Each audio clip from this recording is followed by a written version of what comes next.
Hello, everyone, and welcome back to Biracial Circus. It's a beautiful day. It's a nice spring day. I just got back in the house from pulling my 4-year-old horse off the grass and putting him in my sacrifice area, which is a area where you'll put horses where you don't want grass to grow, so you can keep them off the grass.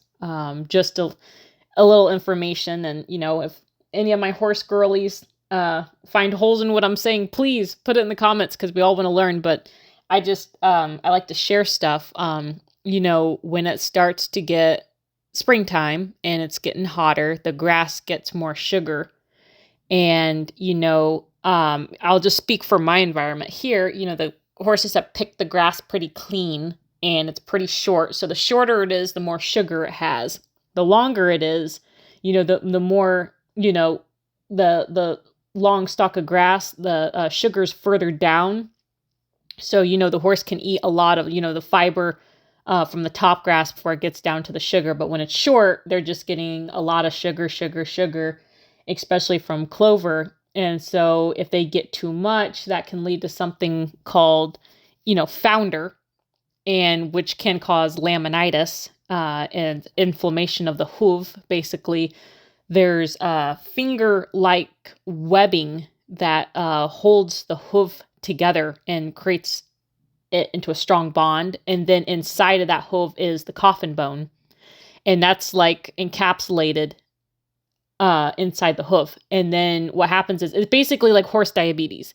And it happens really, really, really fast. It can happen like way faster than our progression of diabetes. And so what will happen is the coffin bone will start to fall through the hoof and pop out. And it causes inflammation first, white line disease, some thrush, and just a lot of discomfort. And it is life-threatening. And once it starts, basically you in some cases you can stop it, but it's a lifelong problem and it's not something you want. So you don't want your horse out midday snacking on really super sharp short grass. It's called like razor grazing, is when they're just grazing on that short grass.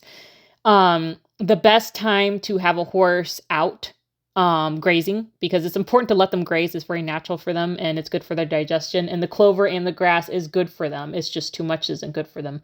So the best time to have them out is like, at night when it's gotten dark. The sugar goes down into the roots, and so there's less sugar in the grass, so it's more safe to eat. And then you usually want to pull them off of it around 11 to noon the next day, not letting them, be out there at the height of the heat eating that grass. But anyway, that's what I was doing. It's always an adventure. My horse does not have the best, he's a baby. He doesn't have the best ground manners. He was broke the old cowboy way, which is basically, you get on and you ride and you just break them colts and, figure out the rest later. I mean, that's how, we've done it for, hundreds of years. But, horses that are broke that way have to be taught groundwork later. And that's kind of where I'm at. My baby got broke. Someone got on his back and rode him like a bucking bronco. And they're just like, okay, here you go. He's broke. And he's not really broke because his ground manners are atrocious. And that's been something I've been working on with him. I've had to learn a lot. It's been quite a journey. I've been around horses for most of my life. I've done a lot of different disciplines, English, Western, and all the little sub-disciplines in between those and in those. I don't want to give away too much and tell you the extent of my equestrian career, because then it'd be way too easy to find me. I've been involved in a lot of niches, and I was the only biracial person there. So it's just like I could name one discipline, and within like 20 minutes of digging, you'd be able to find me. So I kind of just, let's just say it was extensive. But working with horses that were already broke, both ground broke and saddle broke, and carriage broke, ground driving broke, stuff like that. Kind of gave me a false sense of security. I went to a lot of shows, won a lot of championships, reserve championships. I've went to shows and, I have pictures on my wall of when I've gotten 5th place and people are just like, wow, like you just got top 5 or you just got top 10. Like, why do you have that hanging up? And it's just like, you have no idea how many people I had to beat in order to get that spot. People have been doing it twice as long as I've been alive with a much better horse. I went out, I competed, and I was judged, and I won. And I'm proud of those things. But once I got my baby, it kind of turned everything upside down because I realized, I don't know a lot. I don't know I'm learning how to teach a horse to do what I used to take for granted in other horses that I've leased or co-owned in the past. And it's really made me grow as an equestrian. I feel like I'm more solid. It's given me appreciation for the sport. And, it's built my relationship with my horse. He's a great horse. He's a good horse. I don't mean to make him sound bad. He's an excellent boy. He's my heart. Like I love my horse so much. There's very little I wouldn't do for my horse. And, I work with him and some days it's amazing. And it's like, we're in tune and it's just the best thing in the world. I have a Pisces moon. And my horse is a Pisces, so I feel like we have like a wavelength between the two of us, and it's a really magical thing. And then some days, it's like, oh man, he's a button pusher horse. He pushes buttons, and anyone that has a horse out there knows what I mean by button pusher horse. They will literally play head games with you to the extreme. They will get you to the point where you are crying, and then they might do what you were asking just to be like, oh, I knew how to do it all along. Oh, I was just fooling. I mean, it's a head trip. This horse is a head trip, but I love him so much. And we work well together and we've grown a lot together. We've gotten to do some amazing things. And for his age, he can do quite a lot. I don't want to pick on him too much. But anyway, to the topic of the video, which is I want to talk about minorities in animals, specifically like biracial people and African American people with animals, and just my experience and how I feel like that's affected me in my business and my pleasure activities. I feel, how do I say this? And I'm really super curious if anyone else has had this experience, please comment and let us know, because, it's important to not feel alone. And I don't think I'm the only one. And I've met people who have also dealt with this. So I know there has to be something to it. And it has gotten better, but I have felt, the stereotypes that, Black people and brown people are hard on their animals. They're abusive to their animals. They don't really care for their animals too much. And this has gotten a lot better than it was, 10 years ago, but it's still out there, it's just, the stereotype of Black people being hard and the more corporal punishment with their pets has affected me negatively in the equine world. It's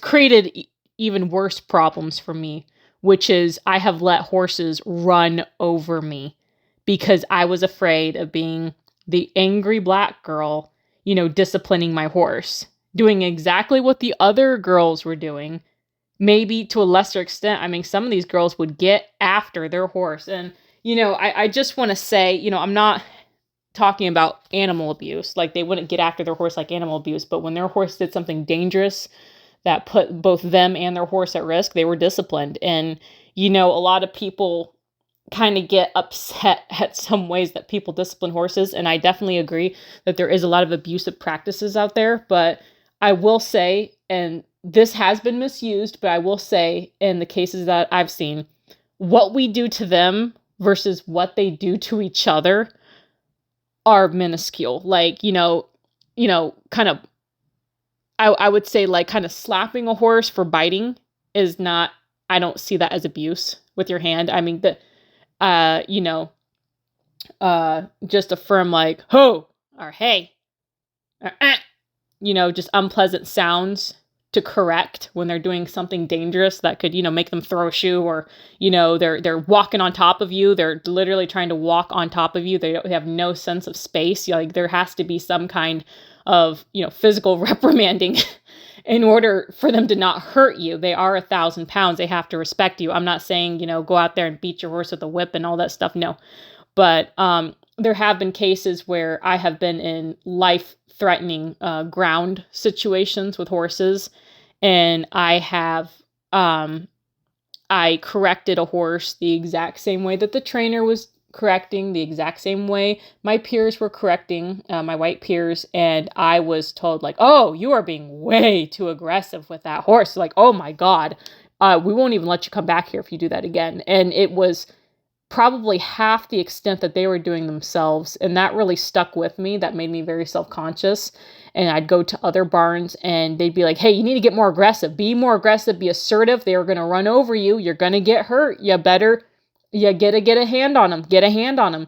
And I took a very passive approach because of my past experiences of being reprimanded and labeled as an angry biracial or angry Black woman when it came to dealing with horses and how I was being abusive. And, I talked to a lot of other equestrians that were, from India. I've known a lot of equestrians that have come here from India, beautiful women. And, they've had some very similar experiences. Like, oh yeah, people think that I'm abusive to my horse all the time. I'll do half of what they do to their horses, and somehow I'm an animal abuser. If I'm not like up to date on the latest and greatest, somehow I'm reprimanded more for my lack of knowledge and ignorance on stuff I didn't know than my white peers. And I thought that was very interesting. And then, when I've gotten more involved in the Western world, I started to connect more with like some real Black cowgirls. I mean, some real deals. Beautiful, awesome, powerful, confident women. And, I would, kind of meekly, because I was a little bit intimidated in a good way, in an awe kind of way. I'd be like, hey, like, did you notice that this kind of happened? In my experience, this happened. Has this ever happened to you? And if so, what'd you do? And they're like, they would tell me, first of all, don't take that shit. Don't take that shit from no one.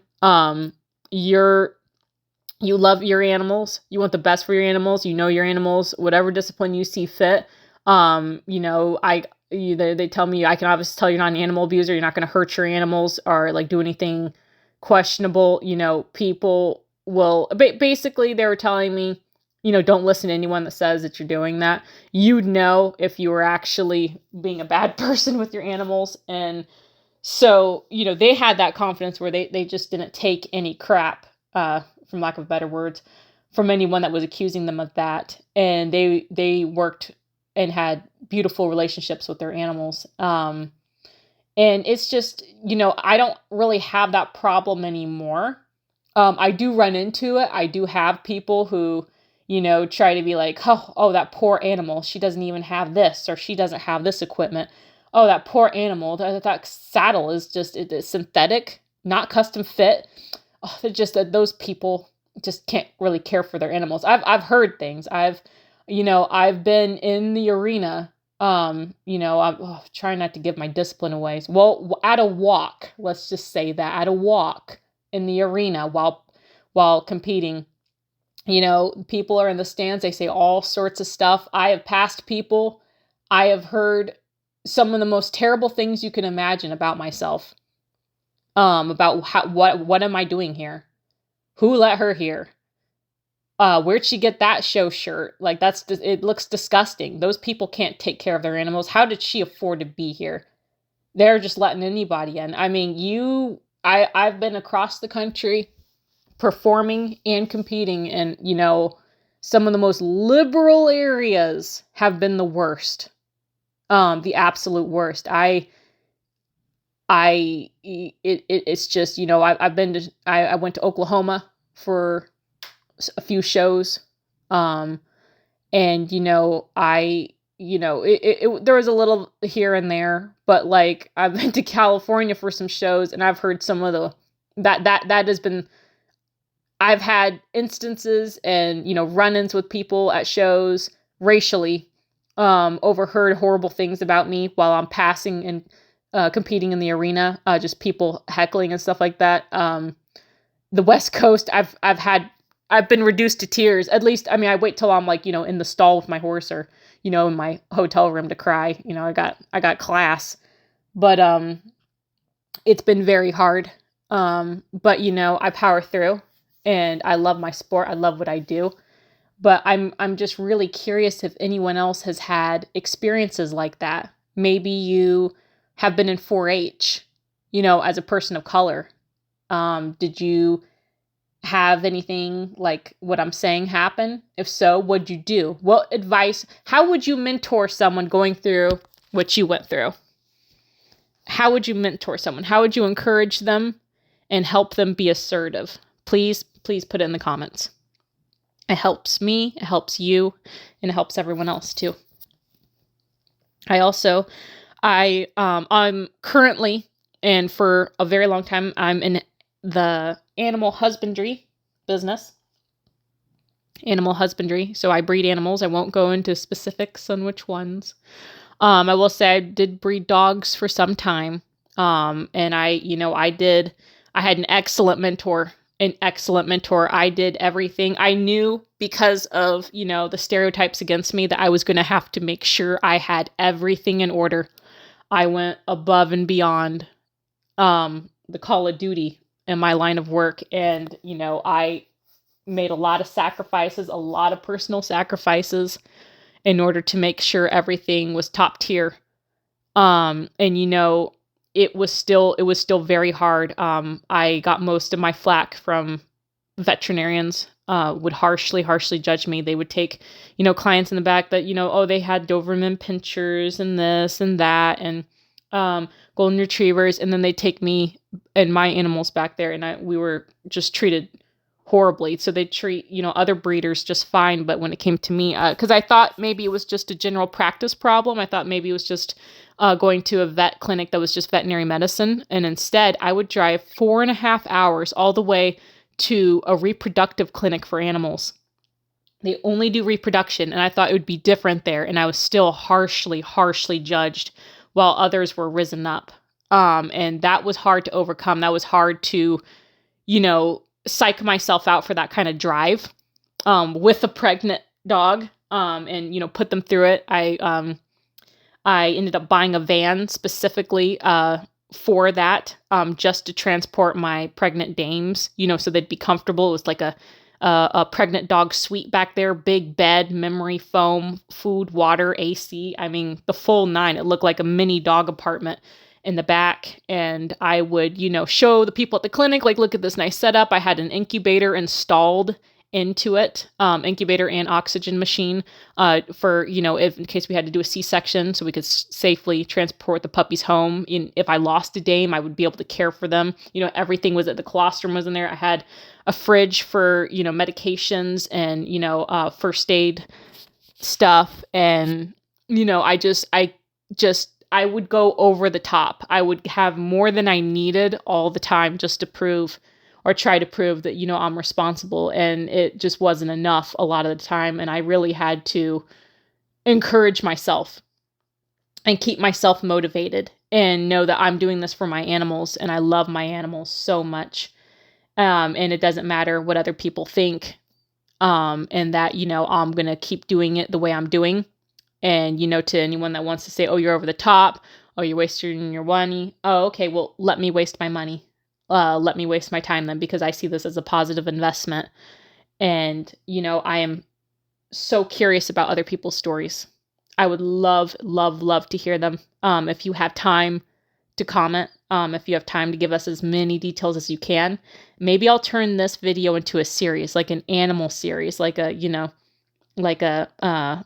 just some kind of like animal welfare kind of like, navigation series for people of color. I'm not sure what I'd call it, but, and then I could share people's stories that they put in the comments. That would be really awesome, and it would help everybody grow. All right. Well, I hope everyone enjoys the rest of this beautiful, beautiful day. Have a great day.